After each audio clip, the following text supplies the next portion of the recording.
Here's a 5,000-word fictional story titled, The Arrival on Earth, in United States English.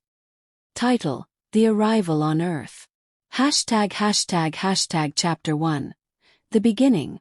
It was a quiet summer evening in Montana. The skies were clear, the stars shone brightly, and the residents of the small town of Clearwater were preparing for bed.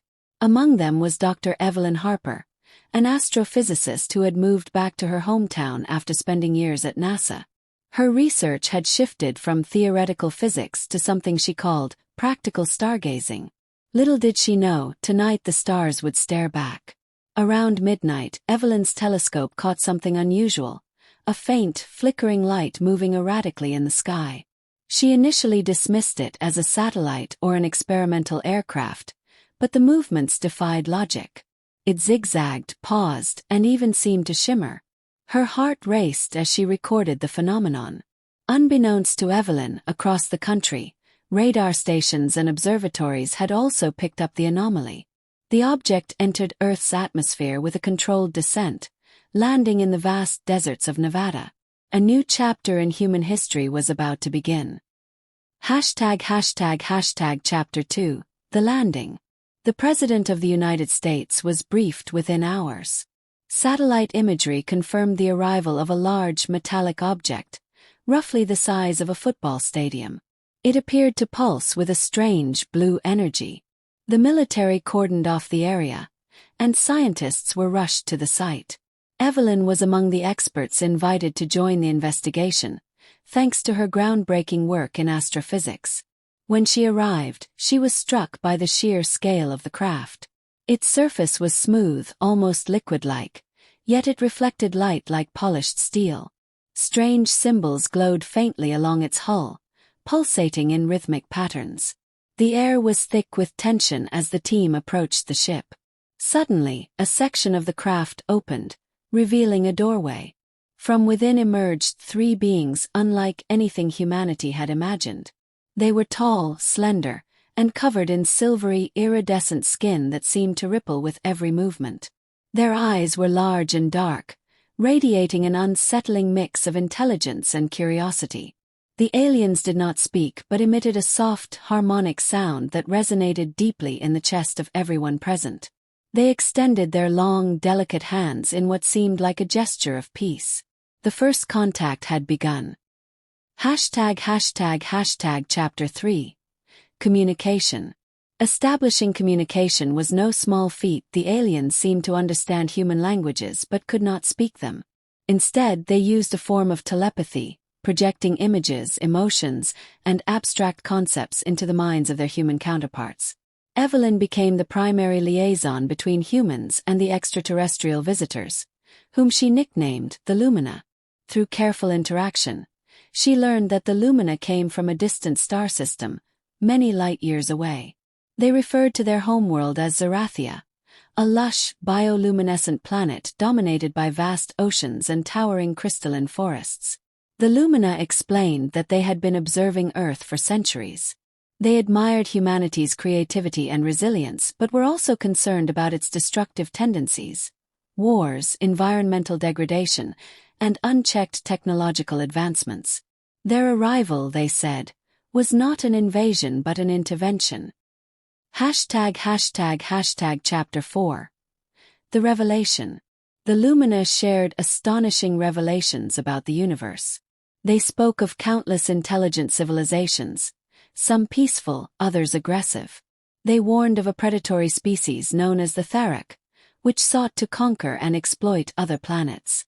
Earth, they explained, had unknowingly sent signals into space that could attract the Tharak. The Lumina offered to help humanity prepare for the challenges of a broader cosmic community. However, their aid came with conditions. Humanity had to unite, end internal conflicts, and prioritize sustainability. This proposal divided Earth's leaders. Some saw the Lumina as saviors. Others viewed them with suspicion. Conspiracy theories spread like wildfire, claiming the Lumina had ulterior motives. Despite the divisions, Evelyn became the voice of reason, urging collaboration and trust. ###Chapter 5. The Alliance. the United Nations convened an emergency session to address the Lumina's proposal. Evelyn and the Lumina were invited to present their case. Standing before the assembly, Evelyn spoke passionately about the opportunity to transcend Earth's limitations and embrace a future among the stars. The Lumina demonstrated their technology, healing a terminally ill child and repairing a damaged ecosystem within minutes. These acts swayed many skeptics, and the majority of nations voted to accept their offer. In the months that followed, the Lumina shared advanced knowledge in energy production, medicine, and environmental restoration. They taught humanity how to harness renewable energy more efficiently, reverse pollution, and heal diseases once thought incurable. Chapter 6. The Threat. Just as humanity began to adapt to its new reality, the first signs of danger appeared. Deep space telescopes detected an approaching fleet, the Tharok. The Lumina had feared this would happen. The Tharok had intercepted Earth signals and were now on their way to claim the planet. Panic spread across the globe. The Lumina assured humanity they would stand by their side, but they warned that the Tharok were a formidable enemy.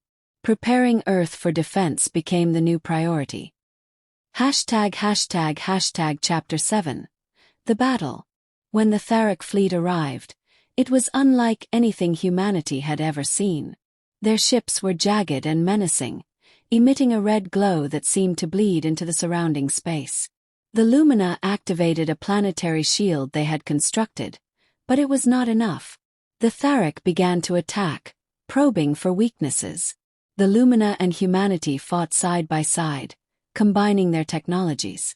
Earth's military forces were equipped with energy-based weapons and advanced spacecraft. Civilians volunteered in droves, determined to protect their home. The battle was fierce and devastating. Cities were destroyed and millions of lives were lost. But for every loss, humanity and the Lumina fought harder, their bond growing stronger. Chapter 8. The Sacrifice. As the war dragged on, it became clear that the Tharok could not be defeated through conventional means. The Lumina devised a desperate plan to create a massive energy pulse that would disable the Tharok fleet but at the cost of their own lives. Evelyn was devastated by the plan but understood its necessity. The Lumina had come to love Earth and its people, and they were willing to make the ultimate sacrifice to ensure humanity's survival. On a fateful day, the Lumina activated the energy pulse. The sky lit up with a blinding flash, and the Tharok fleet disintegrated. The Earth was saved, but the Lumina were gone. Their sacrifice left an indelible mark on humanity. Chapter 9. The Legacy. In the aftermath of the war, humanity rebuilt. The Lumina's technology remained, a testament to their friendship and sacrifice. Nations united like never before, establishing a global government dedicated to peace and progress. Statues and monuments were erected in honor of the Lumina. Schools taught their story, and their values became the foundation of a new era for humanity. Evelyn, now an elder stateswoman, often spoke of her time with the Lumina, ensuring their memory would never fade. To expand or modify any part of the story. Chapter 10. The New Frontier. Years later, humanity ventured into the stars, inspired by the Lumina's legacy. They established colonies on distant planets and encountered other civilizations. Earth became a beacon of hope in the galaxy, a world once saved by the selflessness of an alien race. The story of the Lumina was passed down through generations, a reminder that even in the darkest times, compassion and sacrifice could light the way forward. Let me know if you'd like